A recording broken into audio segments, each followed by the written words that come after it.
Welcome to guys my YouTube channel में आप लोग का स्वागत है। तो आज हम लोग आए हैं गढ़िया, जो मैडम से के पास पड़ता है। तो आज हम पूरी ब्लॉग आपको पूरा दिखाएंगे। तो इधर ये शेर है, इधर भी शेर है। तब हम के ऊपर तरफ चढ़ेंगे गाइस, इधर जाएंगे भी ऊपर तरफ। इधर बहुत ज़्यादा सीढ़ी है वहाँ तक। उसके बाद उधर माटी ऐसे कुछ पत्थर वत्थर है। हम इतना ऊपर चढ़ चुके हैं अभी हम लोग।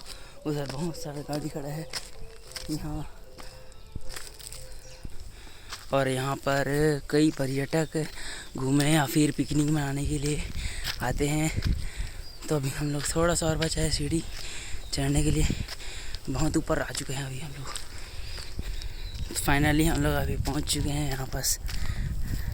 इधर माटी जैसे रोड है, मतलब सीमेंट का बना है।